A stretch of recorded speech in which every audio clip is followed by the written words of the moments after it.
Você não imagina o quanto a inveja pode atrapalhar a sua honra, a sua vida, a sua relação com os outros, suas amizades, até mesmo destruir a sua família, o seu local de emprego e atrapalhar todos os seus objetivos. A inveja acaba por distorcer a maneira como nós enxergamos os outros e as coisas da vida.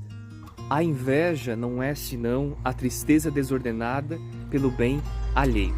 Às vezes nós imaginamos que a inveja é possuir o que o outro tem, é ser quem o outro é.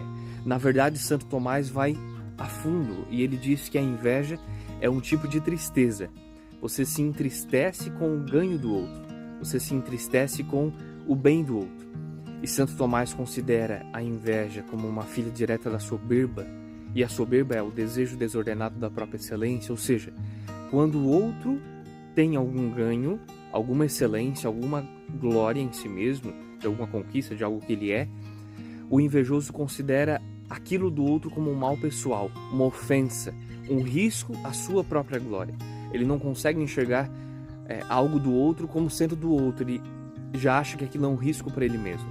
A inveja também nasce de um vício chamado pusilanimidade, que é quando nós enxergamos um grau de excelência que precisamos alcançar, mas nos julgamos incapazes de chegar lá.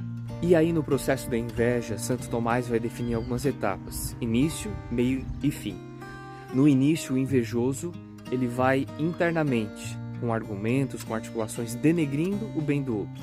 Ele vai articulando e banalizando a conquista do outro, aquilo que o outro é. Em seguida, se ele der um passo a mais nesse início também, ele parte para a difamação, ou seja, ele externaliza aquilo que ele vê e ele começa a difamar o outro. E nós vemos muito isso. E muitas vezes essa inveja, que é um vício capital, toma o coração do ser humano e ele, por se achar incapaz de alcançar aquilo que almeja e por entender que os ganhos do outro são um mal pessoal a ele, acaba por repetir esse processo. E aí depois vem o meio. Se o invejoso conseguiu algum ganho com a murmuração e a difamação, ele se sente satisfeito. Se ele não conseguiu, ele fica decepcionado. E aí, por último, o fim, vem o ódio. O ódio nasce da inveja, ou seja, você reconhece o ganho do outro como um grande mal pessoal a ponto de odiá-lo. O ódio é esse exercício da inveja como finalidade. Então, muitas vezes nós falamos isso, eu odeio aquela pessoa. No fundo, nós estamos tristes, nós temos uma tristeza interior pelos ganhos daquela pessoa, por quem ela é, pelo que ela faz, que é de alguma forma, nós entendemos assim, como um risco à nossa glória ou como algo que a gente nunca vai conseguir alcançar. O remédio para a inveja, que é um grande mal para nós e para aqueles que estão à nossa volta, é a benevolência, a virtude da benevolência. O benevolente, do contrário, ele se esforça. Lembremos que a virtude vem da palavra virtus, que significa esforço, força. O benevolente se esforça para entender que o ganho do outro não é um mal pessoal, que o outro merece ser feliz, que o outro merece, progredir na vida, que o progresso dele não representa uma ameaça ao meu progresso. Então, o benevolente, além de não falar mal, não murmurar, não odiar, não se satisfazer com o declínio do outro, o benevolente, ele faz bem ao outro, ele deseja bem ao outro e ele fala bem do outro. Isso é muito interessante. O grande remédio para a inveja é esse processo de desejar o bem ao outro. Você vê, o outro comprou um carro melhor, o outro progrediu na sua carreira profissional, o outro de alguma forma, enfim, qualquer ganho, você, que bom, que coisa boa que ele conseguiu. Você deseja o bem a ele. Outros elementos também são importantes para o cultivo da benevolência. O pensamento de inveja, ele chega até nós por quaisquer circunstâncias ou situações. Então, o primeiro passo seria distrair esse pensamento, cortá-lo na raiz, desviá-lo, agregar outros pensamentos que cultivem a nossa vida interior, cultivem o exercício das virtudes.